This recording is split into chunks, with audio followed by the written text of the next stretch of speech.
rencontre avec Dieu, sa quête de Dieu, elle s'est faite dans la solitude absolue. Il ne connaissait personne. Et il ne connaissait aucun livre non plus. Il ignorait, parce qu'il existait des traités de Passaou, des traités de C'est donc une expérience non intellectuelle, mais directe, absolument. Voilà, ce n'est absolument pas une expérience intellectuelle. Il n'avait aucune connaissance livresque, il ignorait tous les livres, il n'avait pas de maître, il était seul. Mais il raconte qu'il était guidé par Jésus, parce qu'il appelle la Rouhaniya, l'influx spirituel de Jésus. Il faut savoir que Jésus occupe en islam une grande importance, puisqu'il est considéré comme un grand prophète qui va revenir. Quel est le rapport direct entre Ibn Arabi et Jésus? Il est très important, il est fondamental. D'abord parce que Jésus se situe au début de son itinéraire spirituel. Il raconte que donc au début il ne connaissait pas de maître, il n'avait pas de livre, c'était sous la guidance de Jésus. Et que Jésus lui avait ordonné ce qu'on appelle le azur de Tajarrut, c'est-à-dire l'ascèse et le dépouillement. Donc ces 5 premières années, elles se font dans la solitude, mais sous la direction spirituelle de Jésus. Et c'est très important parce qu'après... Normalement, un sufi a besoin d'un maître toujours, non? C'est intéressant d'avoir un maître direct et spirituel dans Jésus et non pas un maître... Voilà, alors, mais là encore, c'est un point important. En règle générale, un novice, ce qu'on appelle un mouride, c'est-à-dire quelqu'un qui veut s'engager dans la voie, a un maître et doit en avoir un, parce qu'on considère que sinon il est égaré. Mais il existe des cas en islam de soufis qu'on appelle ouaïsi, le terme technique. Pourquoi? C'est parce que ce sont des soufis justement qui ne sont pas dirigés par un maître vivant, mais soit par un maître qui est mort depuis longtemps, depuis des siècles, ou soit par un prophète. Et ce terme d'ouaïsi, c'est parce qu'il y avait un compagnon du prophète qui s'appelait Ouais al-Qarani, qui n'a jamais rencontré le prophète physiquement, mais qui a été guidé par lui. Donc ce sont des saints, évidemment, qui ont une stature très particulière, puisqu'ils ne sont pas dirigés par un maître vivant. Après, donc vers l'âge de 20 ans, il va rencontrer des maîtres. Il va en rencontrer beaucoup, il va fréquenter tous les grands maîtres de l'Espagne musulmane, et puis par la suite du Maghreb.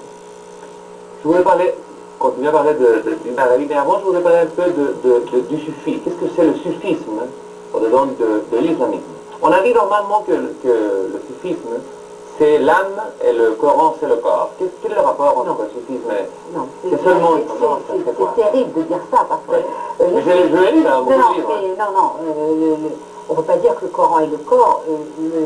Les soufis tirent toute leur expérience spirituelle du Coran, parce que justement, le Coran englobe tout. Le Coran englobe le corps et l'âme.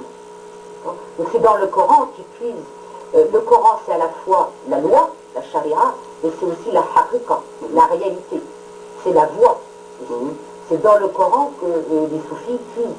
Et pourquoi il y a eu des contradictions, des problèmes entre le sufisme et certaines tendances de l'islam? Alors là, c'est un autre problème. C'est pas le problème du Coran. Le problème, c'est donc les soufis considèrent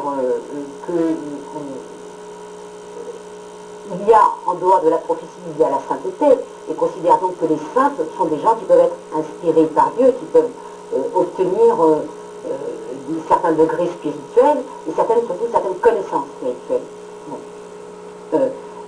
Le problème va venir de ce qu'on a appelé les fuqaha, les docteurs de la loi, qui vont contester ce point de vue. Parce que eux, les fuqaha, ce sont les détenteurs de la charia. Ce sont eux qui sont supposés interpréter la loi et dire aux gens, vous avez le droit de faire ça, vous n'avez pas le droit de faire ça. Donc, à ce moment-là, ils ne peuvent pas apprécier la présence de mystiques qui disent, nous savons directement, par inspiration, certaines choses. Pour eux, c'est intolérable. Donc le problème, il vient de la position des fuqaha qui refusent le soufisme. Pas tous, hein. Beaucoup de soufis étaient des fuqaha. Il ne faut pas schématiser les choses et s'imaginer. Aujourd'hui, c'est assez vrai, mais à l'époque d'Ibn Arabi, beaucoup de fuqaha étaient aussi des soufis.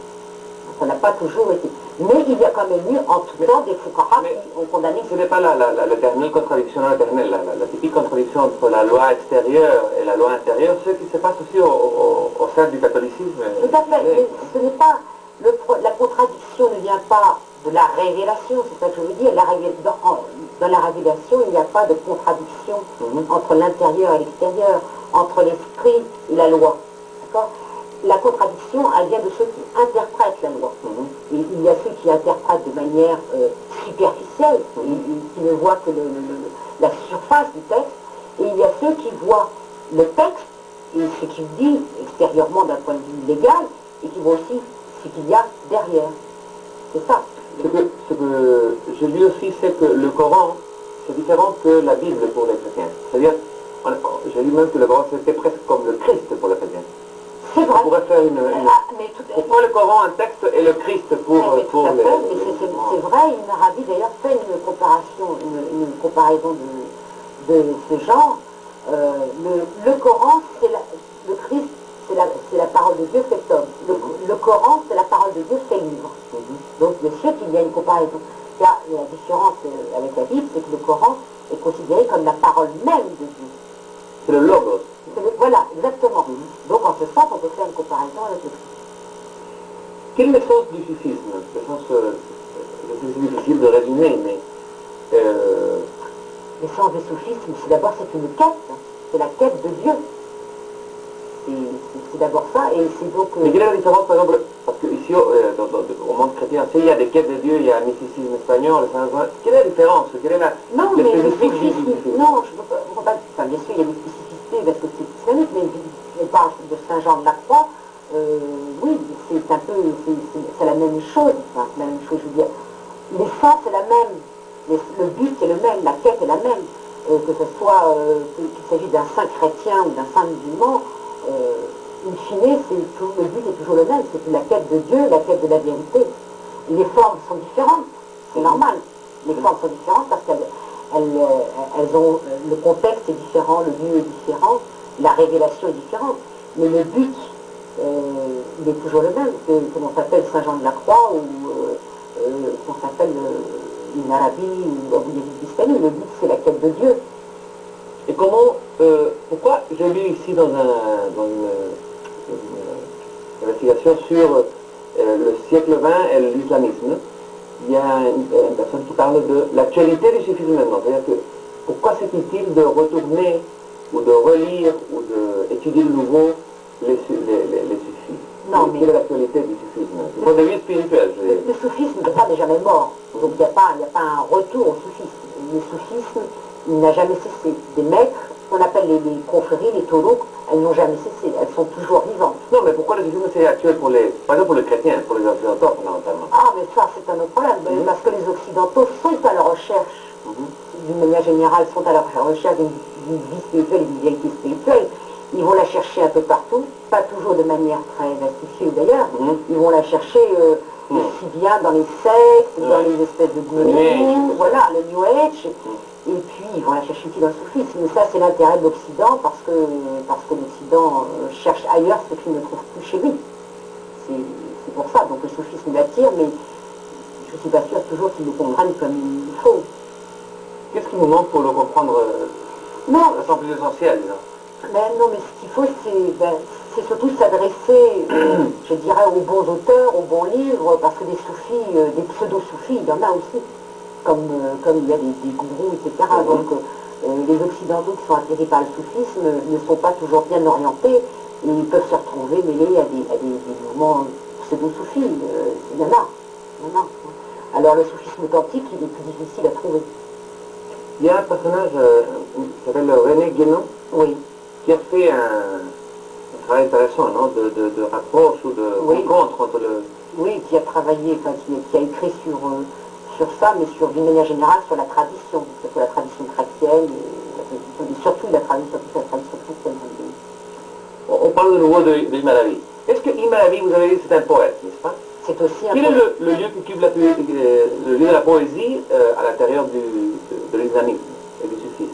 Parce que vous-même, vous parlez qu'il y a une espèce de méfiance, même au Coran, par rapport à la poésie. Pourquoi?